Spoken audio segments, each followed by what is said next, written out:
ഒരു രാജ്യം ഒരു തിരഞ്ഞെടുപ്പിന് കേന്ദ്ര മന്ത്രിസഭയുടെ അംഗീകാരം ബില്ലുടൻ പാർലമെന്റിലേക്ക് എത്തിക്കും.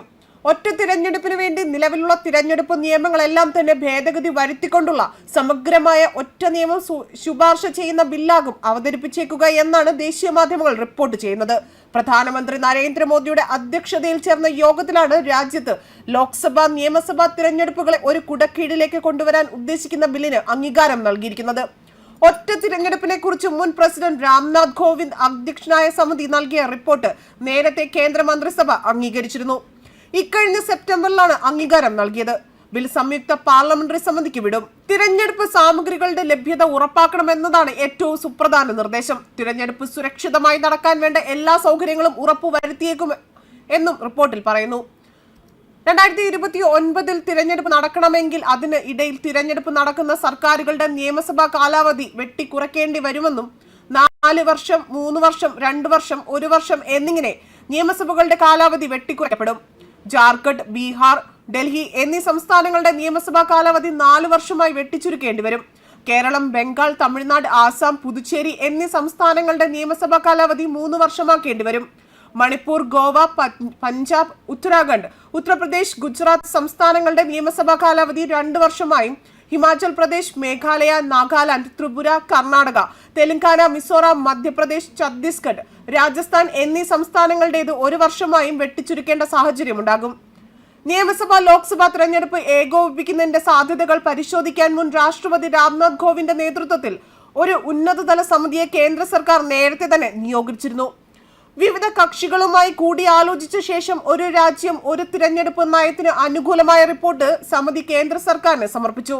രാജ്യത്ത് ഒട്ടുമിക്ക അംഗീകൃത പാർട്ടികളുടെ എല്ലാം തന്നെ സമിതി വിഷയത്തിൽ അഭിപ്രായം തേടിയപ്പോൾ NDA ചേരിയിലേത് ഉൾപ്പെടെ 32 പാർട്ടികൾ പുതിയ നിയമനത്തെ അംഗീകരിച്ചു. അതേസമയം കോൺഗ്രസ് ഉൾപ്പെടെ 15 പാർട്ടികൾ തങ്ങളുടെ എതിർപ്പ് സമിതിക്ക് മുന്നിലും ആവർത്തിച്ചു.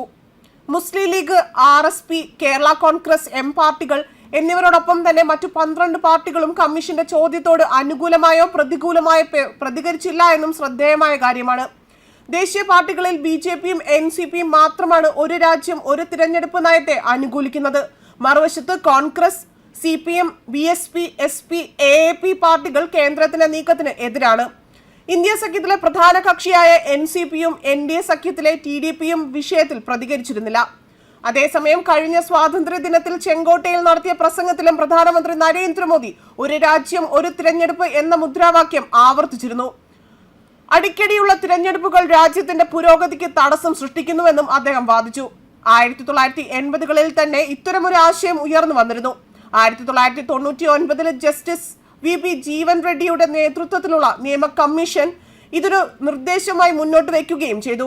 ലോക്സഭ, നിയമസഭ, തദ്ദേശ സ്വയംഭരണ തിരഞ്ഞെടുപ്പുകൾ ഒരുമിച്ച് നടത്താൻ ലക്ഷ്യമിട്ടുള്ള ഒരു രാജ്യം ഒരു തിരഞ്ഞെടുപ്പ് സംവിധാനം 2014 മുതൽ മോദി സർക്കാർ മുന്നോട്ട് വയ്ക്കുന്ന ഒരാശയമാണ്. അടിക്കടി തിരഞ്ഞെടുപ്പ് വരുന്നത് രാജ്യ പുരോഗതിക്ക് വിഘാതമാക്കുമെന്ന് കഴിഞ്ഞ സ്വാതന്ത്ര്യ ദിനത്തിന് ചെങ്കോട്ടയിൽ നടത്തിയ പ്രസംഗത്തിലും പ്രധാനമന്ത്രി വ്യക്തമാക്കിയിരുന്നു. ബിൽ നടപ്പിലാക്കണമെങ്കിൽ കുറഞ്ഞത് 6 ഭരണഘടനാ ഭേദഗതികളെങ്കിലും വേണ്ടിവരും. കൂടാതെ പാർലമെന്റിൽ മുന്നിൽ 2 ഭൂരിപക്ഷവും ആവശ്യമാണ്.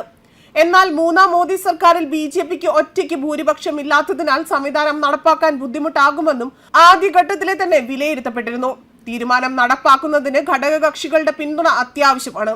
നവംബർ 25-ന് ആരംഭിച്ച പാർലമെന്റ് ശൈത്യകാല സമ്മേളനം ഡിസംബർ 20-നാണ് അവസാനിക്കുന്നതും.